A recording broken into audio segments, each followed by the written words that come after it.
O grupo do trabalho é composto pelo Henrique, pelo Marcos Vinícius, pelo Vitor e por mim, Vinícius. A gente vai comentar um pouquinho sobre os teoremas da incompletude de Kurt Gödel, comentando um pouquinho sobre os teoremas em si, um pouco da história do Kurt Gödel e dos principais logicistas e matemáticos que vieram antes dele, que trabalharam essa parte da lógica proposicional, da aritmética e tudo mais.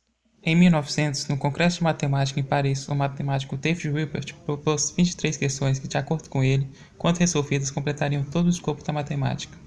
A que nos interessa é o segundo problema, que consiste em provar que a aritmética é consistente, ou seja, livre de qualquer contradição interna. Uma das pessoas que tentaram resolver esse problema foi Frege, que é popularmente considerado como o pai da lógica contemporânea. Em uma tentativa de responder essa questão, ele queria mostrar que a aritmética era idêntica à lógica no livro Leis Fundamentais da Aritmética, mas existia dentro desse livro um paradoxo descoberto por Bertrand Russell. Esse paradoxo foi popularizado como paradoxo do barbeiro. Para resolver esse paradoxo, Russell, junto com um matemático chamado Whitehead, escreve um livro chamado de Princípio Matemática, que tentava defender a tese de que a matemática pode ser reduzida à lógica, mas esse livro não foi bem aceito, devido à sua dificuldade. Isso aparece quando eles tentam provar que 1 mais 1 é igual a 2, no qual eles gastam mais de 300 páginas. Mas esse livro influenciou Gödel a escrever sobre o assunto em seu artigo Princípio Matemática e Sistemas Correlatos, publicado em 1931, em que aparece pela primeira vez o teorema da incompletude. E o que é o teorema da incompletude?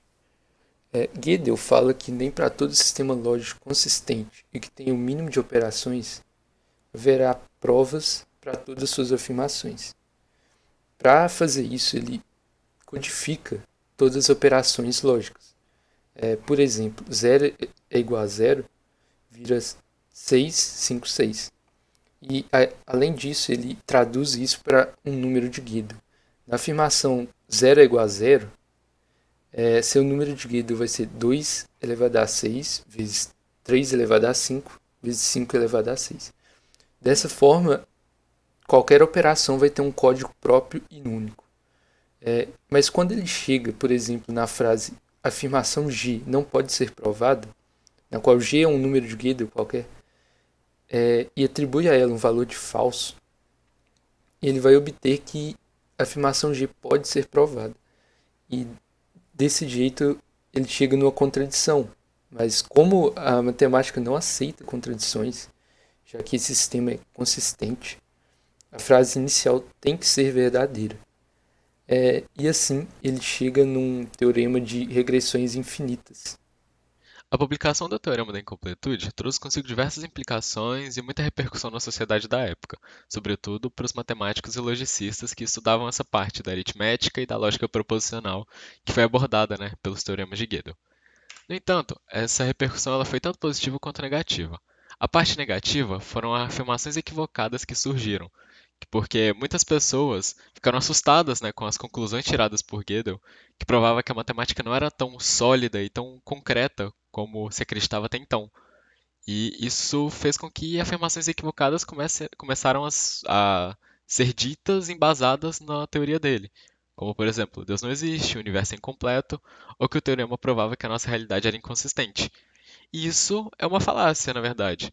Os matemáticos atualmente, eles acreditam que o Gödel não era um mensageiro do caos. Ele simplesmente ele percebeu uma limitação, né, uma fragilidade que a aritmética já carregava isso com ela e expôs para o mundo. Então, o que ele fez foi basicamente perceber uma limitação que já existia, só que matemáticos anteriormente não tinham descoberto, não tinham percebido ela ainda, né?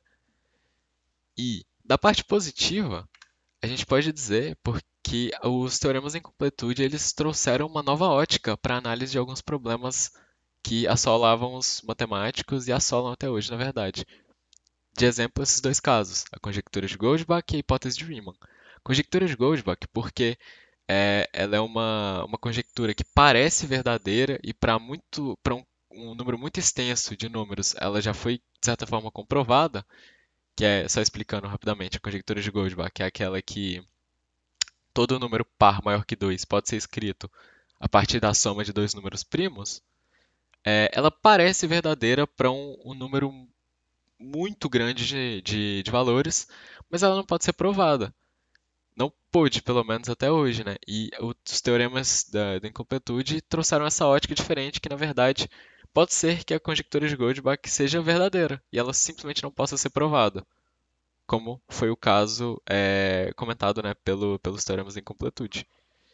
E o outro ponto é a hipótese de Riemann, que alguns matemáticos atuais já acreditam que talvez seja mais fácil tentar provar que a hipótese de Riemann é falsa do que tentar provar que ela é verdadeira, pois a gente cai nessa mesma situação da conjectura de Goldbach, que pelo menos se mostrou até então muito difícil provar que ela seja verdadeira ou falsa, né? A hipótese proposta por Riemann.